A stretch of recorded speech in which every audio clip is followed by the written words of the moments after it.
Good afternoon, folks. This is John Berger coming to you from high atop ASRL World Headquarters on the campus of Emory University in beautiful Atlanta, Georgia, where it's not so beautiful today. It's kind of gray and cool and threatening to rain. So, but we're very happy to have you with us, and really happy to have Marianne Burright and Stephen Wolfson from the University of Georgia with us as well, for the first in a series of 3 webinars to talk about contracting principles. Some very specific to higher education, some sort of more basic to contracts generally. But we're thrilled to have them here and thrilled to have you with us as well. We have some folks, because of this topic is new for us, so we have some new folks, including some visitors from the wilds of Manitoba. Thank you all for joining us. We're glad to have visitors. If you've not used our webinar system before, basically you can hear us, but we can't hear you. So if you're in a room with other people and you want to have a conversation about what's being presented, or you sneeze, or your cell phone rings, or whatever, don't worry about it. You're not disturbing the rest of the group. If you want to communicate with us, you can do so in one of 2 ways. On your little e-meeting panel, which sort of by default is just this little tiny box at the top right-hand side of your screen, if you click on the orange arrow, these little arrows are now orange, it'll pop out and you'll have a questions box. You can type in the questions. They come to me. If it's something that I can answer right away, I'll just type it right back to you. If it's something for Marianne and Stephen, I will ask it at an appropriate time, try and sort of gang them up in some sort of logical order. The other option is to use this little hand button on your screen. If you hit that, that will flag me, and I can turn your microphone or telephone connection on one by one, and you can ask the questions yourself orally. Either one will work. So as I mentioned, this is the first in a 3-part series. The other 2 you see listed there, what's in a license agreement on November 16th, and the essentials of a publication agreement on December 11th. ASRL, as you may or may not know, has a pretty broad array of webinars for professional development purposes. We're in the thick of it right now. We have 6 resource sharing technology information sessions coming up in the next couple of days. For people who are doing resource sharing stuff. And then we've got an ongoing series of show and tell webinars for people who are interested in digital scholarship programming. The 5th one in the series is the University of Miami on December 5th. And then University of Georgia and Georgia State are splitting a session on December 14th. All of our sessions are open to anybody who wants to participate. So tell all your friends. You can register at asrl.org. We do make the recordings and slides available under a Creative Commons license at asrl.org/archive. And if you have ideas for other sessions, you want to present on something that you're doing that's new and interesting, drop me a line at jberger@asrl.org. And last but not least, I need to go over our code of conduct.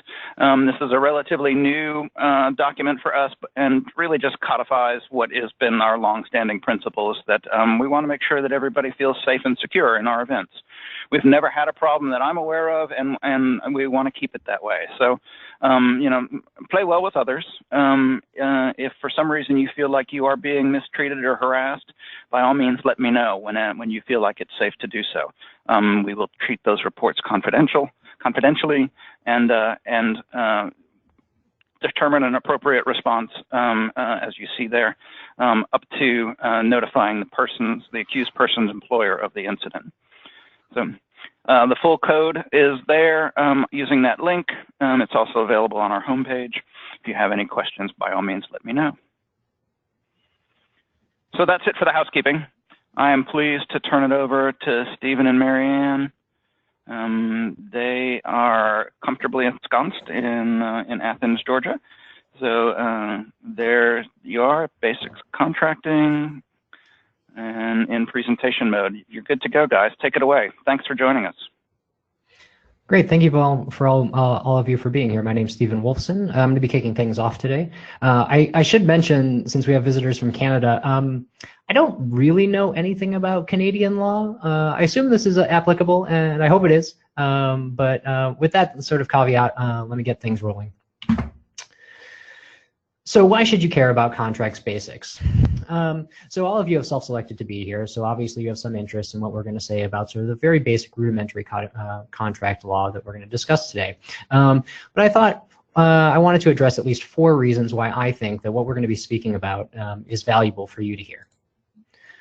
So first thing, contracts are everywhere. I think increasingly we're living in a world that's mediated through contracts. And what do I mean by that? Well, last night when you all went home, you probably went to Netflix. I think something like 40% of down-tube bandwidth on the internet at peak times is on Netflix. And this is contract-mediated space, right? Netflix requires you to agree to some sort of terms, their terms of use agreement, which you'll see here. Which moderates how you behave in this space, and if you don't behave in the right way, they will boot you off. Similarly, probably many of you read the New York Times online. I know I do. In that space online, when you're on their website, you are operating in a place that that manages you via contract. They call it a terms of service, but this is no more than a contract. And you'll say that it says you accept it by using their service. This is my favorite one. I'm more likely to read the Washington Post these days, and you'll see it says these terms are a legal contract between you and the Washington Post company. Again, you're operating in this space that is managed through contracts, and we're seeing this more and more as we subscribe to more databases, as we spend more time online. Increasingly, we're in a space that's moderated through contract. So why else should you care? Getting a little bit deeper into it, a little bit more specific. I think libraries, and this is not surprising to anybody here, libraries are managing a growing number of licenses. These are contracts, right? As research moves into the online space, as we subscribe to more databases, increasingly we're managing these licenses. And it's valuable for you as a librarian to have some understanding of how to read those, at least in the most basic concepts of what the contract means. Right, and so this is the terms of use for Hein Online, which probably many of you have used. Now, to be clear, this is not the thing that you sign when you purchase a new library from Hein Online. This is for their online space, but you'll see that there's this thing that says it's granting you the right to use it, and you click I accept. Right, again, this is contract mediated space. We're increasingly managing these things, and it's helpful to have some understanding of how they work. Now, librarians, additionally, regularly interact with vendors and review and negotiate licenses, even if you're not in collection development. I worked for a time in collection development and reviewed many licenses, but even when I wasn't in that, I was still looking at interacting with vendors, as they would say, perhaps I have some new product that's in your specifically in your space, and we're offering it for this discount, and I might be pulled into a negotiation with that vendor over the license agreement. And it's helpful to have some understanding, I think, of how contracts work, again, at this most basic level that we're going to be talking about today, so that you are smarter in these conversations. And then finally, increasingly librarians are helping faculty understand publication agreements. And I've done this several times just by the nature of my role. People come to me asking, is this a thing I should sign? Or for my own purposes, when I've published, is this a thing I should sign? And I comment on what I think the provisions say.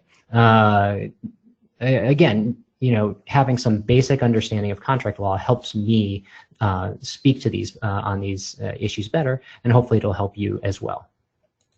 And before we get into exactly what is a contract, I do want to address a couple of little background issues on U.S. contract law in general.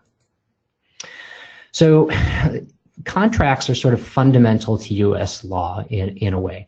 The U.S. Constitution itself protects the right to contract. Now, I don't want to get too deep into this.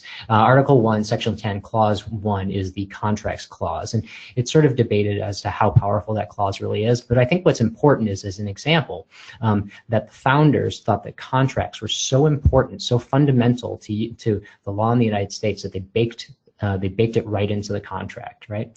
So accordingly, there are broad individual powers to contract. There's a case from the early 1900s that you may have heard of. It's called the Lochner case, Lochner v. New York, that proclaimed, where the Supreme Court proclaimed that there's this freedom to contract. Now, that case is widely repudiated at this point, but there's still this idea that people should be allowed to contract, except in some circumstances. And so you can even contract things away that the law gives to you. And my background is in copyright, so I always default to copyright, but you see how copyright and terms of use agreements play off of each other. Frequently, terms of use agreements will say, well, ordinarily you would have these certain rights under copyright, but when you're using the content that's on our database, you can't use that in those ways. And that's sort of okay. We're allowed to contract away these things that we'd otherwise have. And number two, just sort of lay the groundwork here, contracts are subject to state law, okay? We're mostly talking about state law here, not really federal law. And this is why if you look in vendor contracts, publication agreements, you'll often see things that are called choice of law or choice of venue provisions. You'll see these things that'll say, if there's some problem under the content, under this contract, you must bring the case in X court. Minnesota or something, and it'll be litigated under the laws of, let's say, Delaware or something like that. And the reason you'll see these provisions is because in general, when we're talking about contract law, we're talking about state law, not federal law. Okay, with that introduction, I'm going to hand it over to Marianne.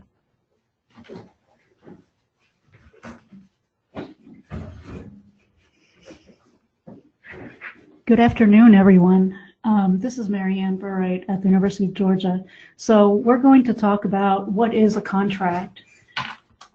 And the definition that we're presenting here today is from a treatise called The Restatement of Contracts. And basically, simply put, a contract is a promise to do something that creates a legal obligation for the person who's making that promise to follow through on that action that they've promised. Otherwise, it basically gives the other party who may be harmed or wronged by the promisor not following through some legal options to pursue that ability to be able to get what they've contracted for. So simply put, it's a promise. So all contracts are promises, but not all promises are contracts.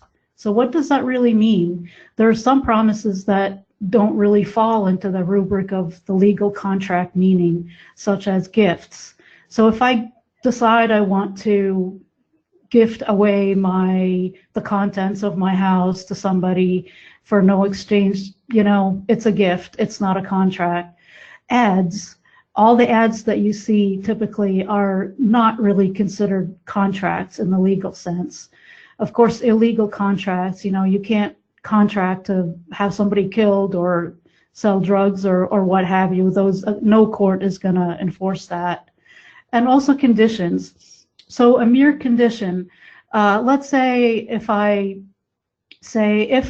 you come to the store with me, I'll buy you a coat.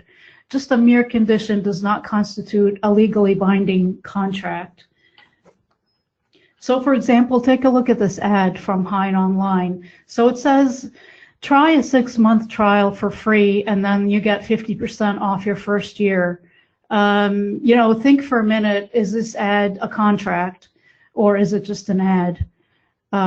If you have an ability to type into the chat box your opinion on that, would love to see it. So if you are wondering, it would not really constitute a contract because it's simply an ability for the receiver to make a negotiation. It's an offer to negotiate. So the question then becomes, when does a promise really become or constitute a contract? When it has met all elements of a contract. And what we mean by elements in the legally binding sense is that basically elements are aspects of a statute, for example, that have to all be met in order for that definition to come to fruition. So elements of a contract, there are 3 of them: offer, acceptance, and consideration creates a valid contract. So we're going to step through each one of those elements, and they all have to be met in order for a valid contract to be constituted. So let's talk about offer first. And the Restatement of Contracts gives this definition: an offer is the manifestation of willingness to enter into a bargain, so made as to justify another person in understanding that his assent to that bargain is invited and will conclude it. So let's sort of unpack some of this terminology and the key aspects. The first thing here is having to do with outward manifestation. So this has to be, an offer has to be outwardly manifested or said, overtly said to the receiver, of what the person making the offer thinks of what they're offering, and that it has to constitute a reasonable person receiving that overt statement to mean that the promisor intends to go into a contract, to be bound into some terms. So in other words, this is not something that you would think to yourself and, think that the receiver is a mind reader, that they would have to, somehow magically think what you're thinking. So let's consider this hypothetical, for example. And let's say you come into work one day, you get a letter saying that your job has been terminated, and that comes as a surprise to you. So you go to the boss and you say, what's going on? I received this letter. Do I have a job or not?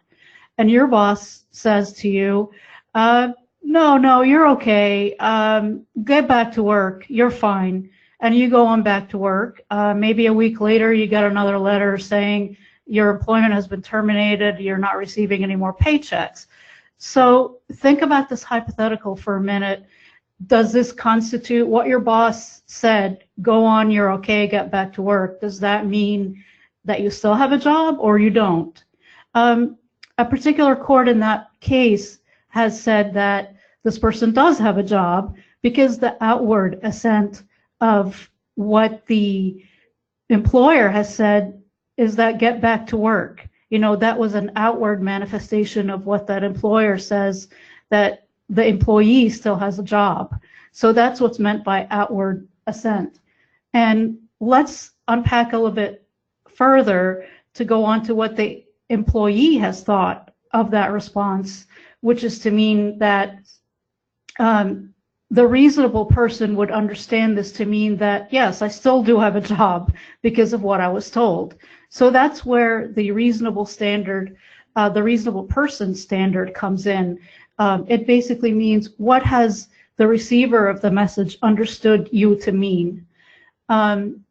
So again, put simply, an offer is something that creates in the offeree the ability to create a contract simply by accepting.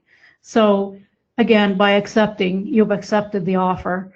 Now, the offer has to be clear, definite, and explicit, and leave nothing further for negotiation. And this standard comes out of a case from the 1950s called Lefkowitz v. Minneapolis Circle Store. And this particular case was about selling fur coats, of all things. So take a look at the ad here that says, Saturday, 9 a.m., 2 brand new pastel mink, 3 skin scarves, selling for $89.50. Out they go Saturday, each $1. 1 black lap and stole beautiful, worth $139.50 for $1. First come, first served. So think about what I said as compared to the ad earlier, and maybe type in the chat box, what do you think? Is this a contract or is it an ad as like an invitation to negotiate? So I'll give you, I don't know, 2 seconds.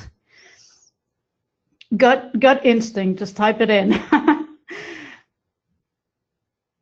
Okay, well, the court found that this really was a contract because it was the terms of it, the terms of the offer, that is, were clear, definite, and explicit, and left nothing for negotiation.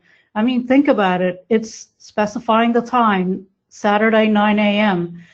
The cost goes down from $89.50 and $139.50 to $1. The terms is first come, first served. Okay, now as to acceptance. Acceptance is the manifestation of assent to the terms thereof in a manner invited or required by the offer. So in other words, you're accepting in the same way that the offer has been asked for you to accept. In other words, if the offer is saying, respond by showing up Saturday 9 a.m. and you show up Saturday at 9 a.m., then you've met that term. The acceptance by performance requires that at least part of what the offer requests be performed. So you may accept by performing what's being offered. And lastly, that acceptance by a promise requires that the offeree complete every act essential to the making of that promise. A bit more delving into acceptance. So an acceptance cannot be conditional. In other words, the I accept but does not constitute acceptance. It basically is a counter offer, which means that you're starting the clock over again on a new contract, new offer. Acceptance can also be through conduct. You don't have to verbally say, I accept. You can actually start performing, just as that customer showed up, at Saturday, 9 a.m. That's what's called performance. And also silence may not imply acceptance, which is kind of like a commonly misunderstood thing. Just because you're silent doesn't mean that you're accepting. And now we come to the real key of contract formation, which is an element called consideration. And simply put, consideration, it's basically a bargain for exchange. It's an exchange of one thing for another.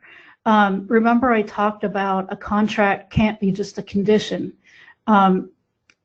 Consideration has to require some sort of exchange of something, whether it be an exchange of a promise or performance or money or some sort of exchange of an action.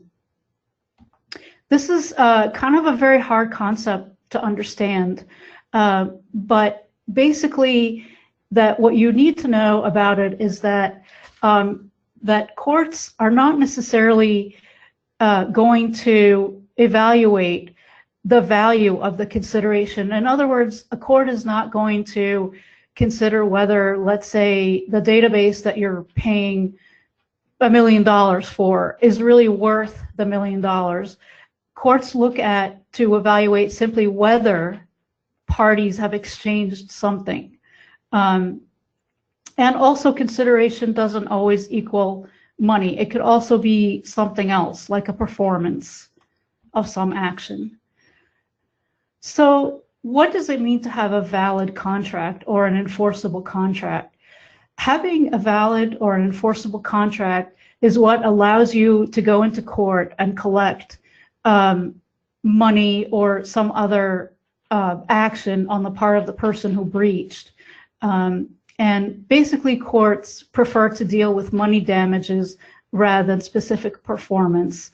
Courts will only look to order a person to do something, which is called specific performance, when money is not adequate compensation for what the person has suffered.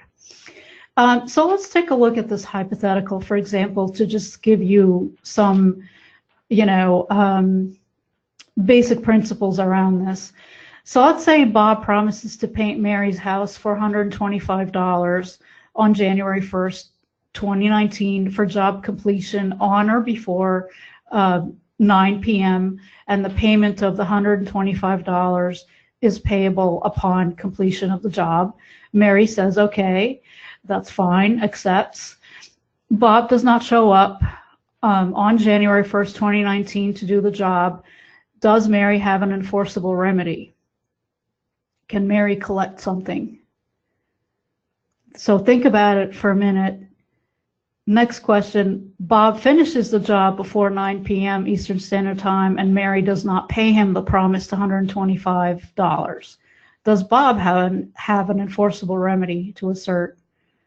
Again, think about it. And what would happen here is a court would evaluate all the circumstances and the facts around this particular scenario to figure out, what would be allocated to Mary or to Bob. I mean, the simple answer is knowing nothing else about this particular hypothetical, I would say that there is an enforceable contract here, and each party owes the other the performance of what they said they would do.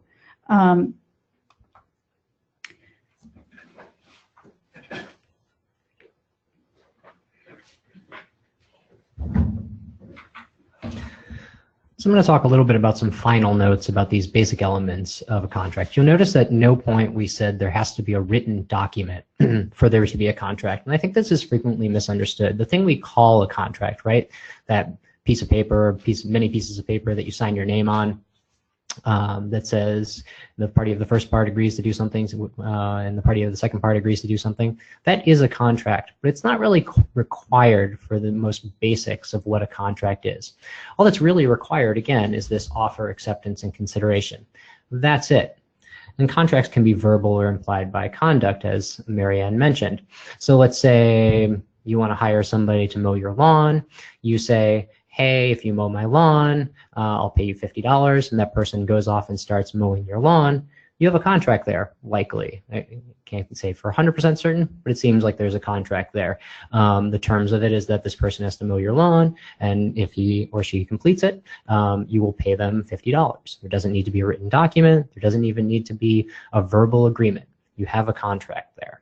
I think that's really important to understand, that this is the fundamentals of contract, is that it's a promise between two people.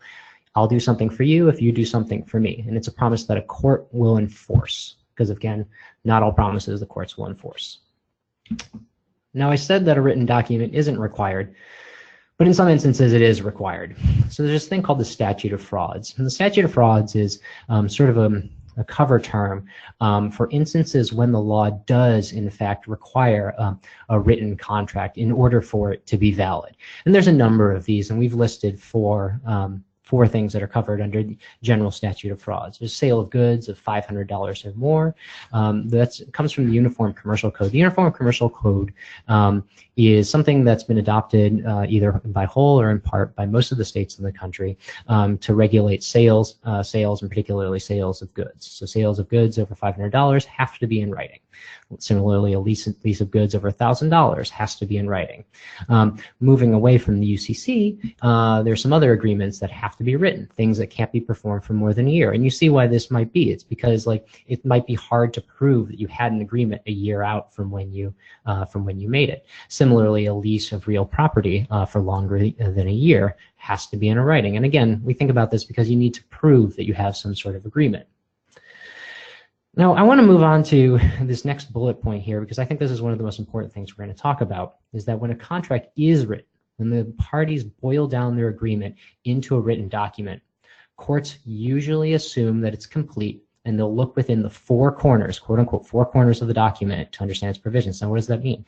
That means, let's say you're negotiating with somebody for anything, to mow your lawn, and you say, all right, I want these things, and I want the edging done and things like this, and that person says, yeah, I'll do all that stuff. I'm like, well, why don't we put this into a written agreement? You draw up some written agreement, or this person draws up a written agreement, and it doesn't have the edging and all that other stuff written into it. And then that person doesn't do the edging, it's not in the document, and you go to court over it, and you say, hey, this person promised that they were going to do all these other additional things. Well, the court is primarily going to look at what you wrote on this piece of paper because they assume that that is the completed agreement between the parties, okay?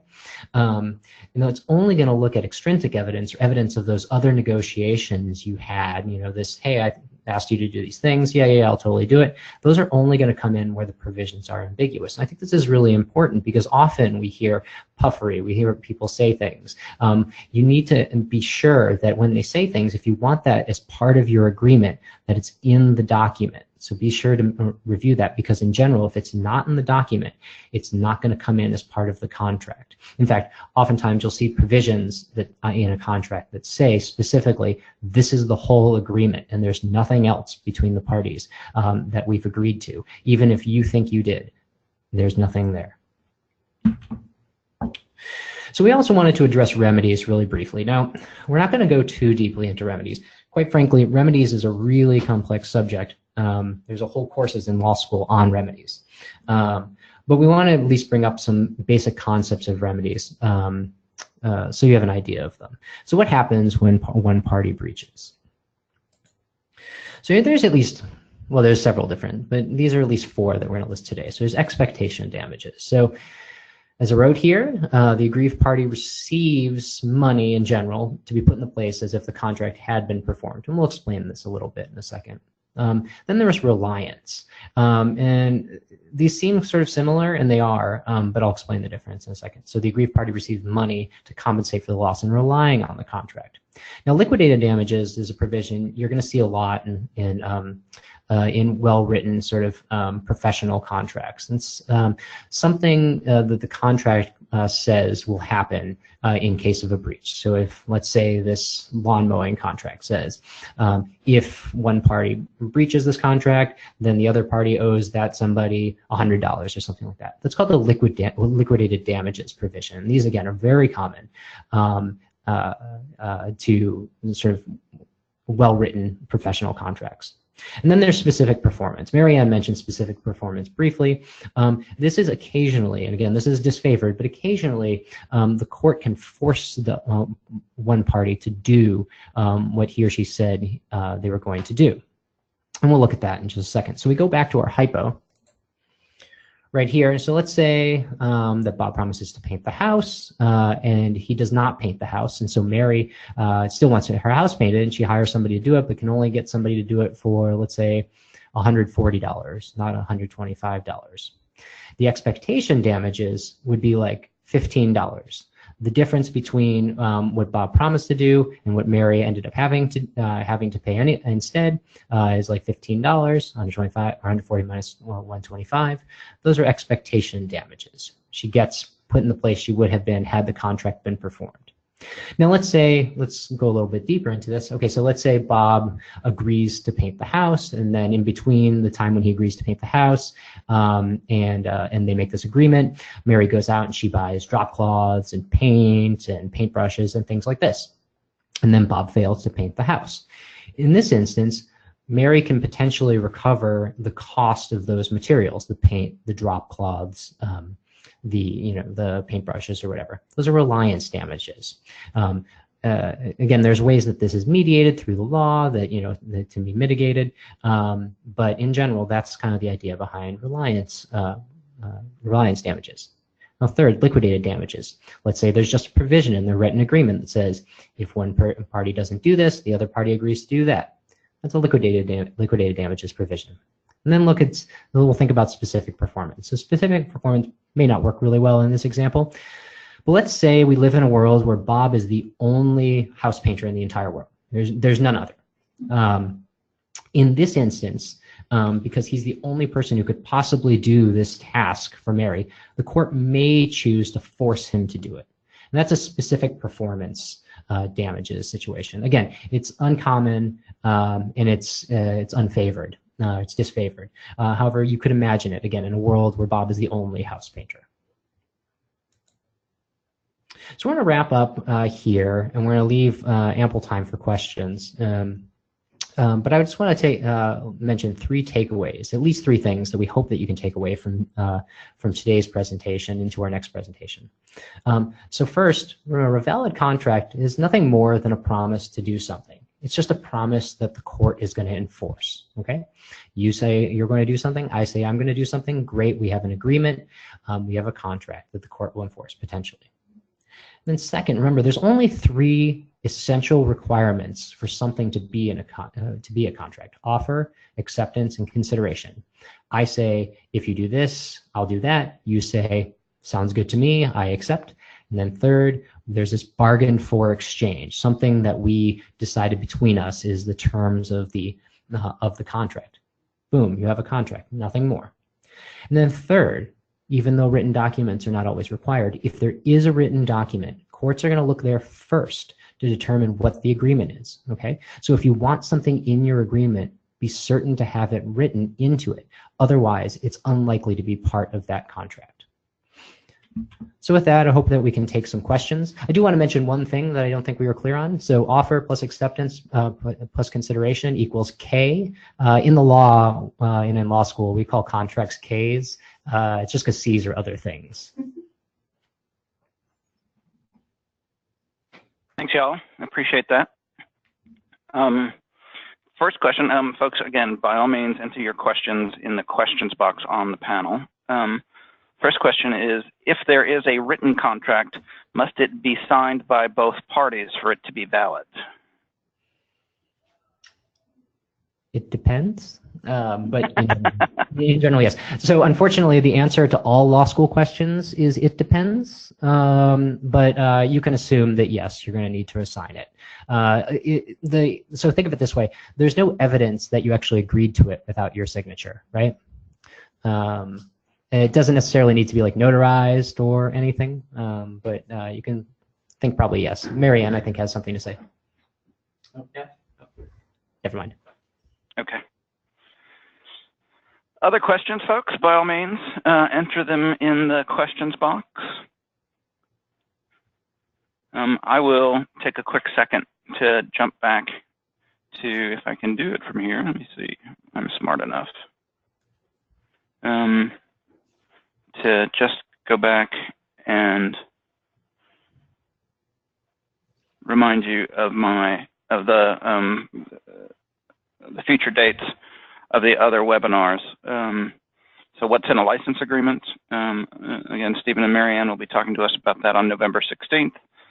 And the last in the series is Essentials of a Publication Agreement on December 11th.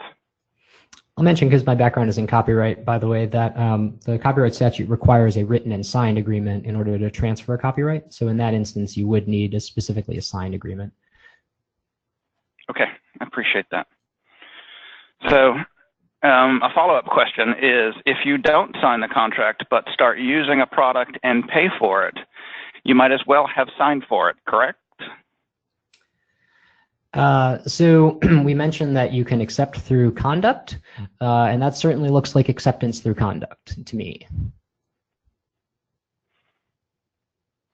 Yeah, I can see that. You know, you've done everything except sign it, and you've started accepting the other person's part of the promise. So I would say you're obligated to live up to your side of the promise as well.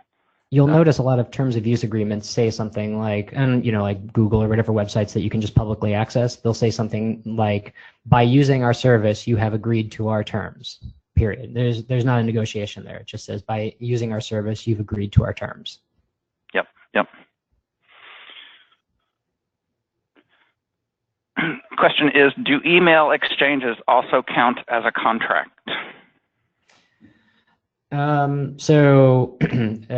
Yes, that is generally going to be considered written and signed. It doesn't have to be like signed in pen. Now, in some instances, you may like bake into a contract something like requirement for witnesses and notary or something, but that is evidence of your agreeance.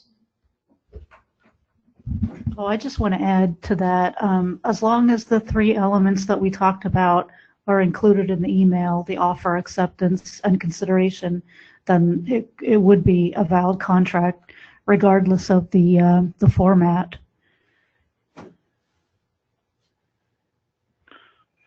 Other questions, folks? I'm sure there are others out there. And if you want to follow up with Marianne and Stephen, you can do so via their email addresses.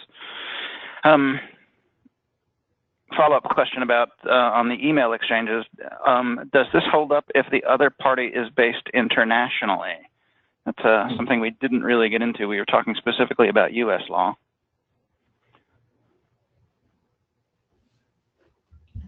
So I don't know the answer to that. I could look into it for you if you want to email me offline or Marianne offline. But my hunch is it shouldn't matter whether it's international or U.S.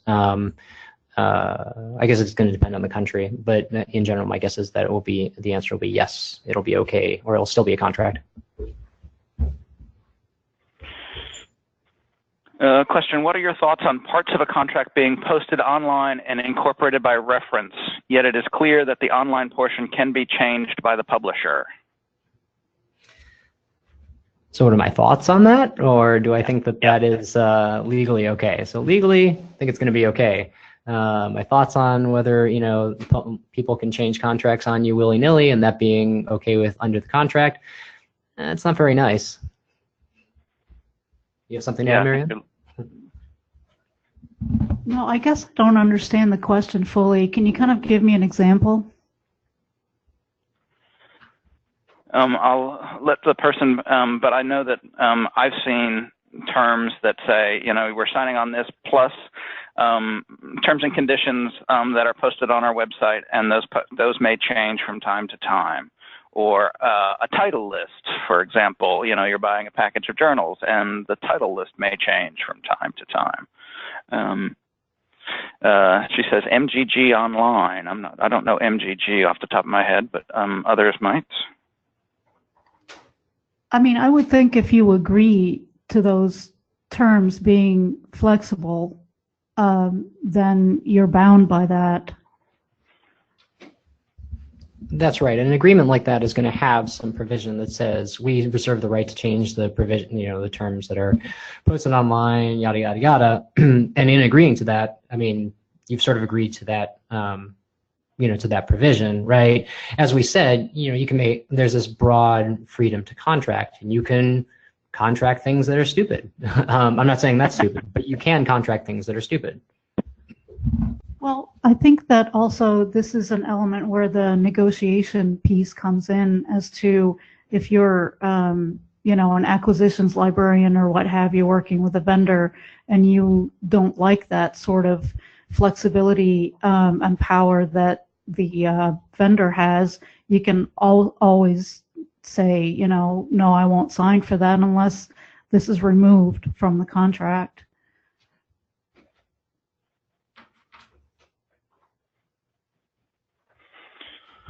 All right, folks, I don't see other questions in the queue, so we will wrap it up for today again. Please join us on November 16th and December 11th. We'd be happy to entertain your questions then as well. I'll take a quick minute to thank Marianne and Stephen for their time today. Marianne is recently a recipient of a Master's of Law degree, which I had never heard of before. That's a new one on me, so congratulations, Marianne. Thank you. They're becoming more common. Yeah, it's an interesting concept. So thanks everybody for your time today. We hope to see you in a couple of weeks for the next in the series. This is John Berger signing off. Take care, everyone. Bye-bye.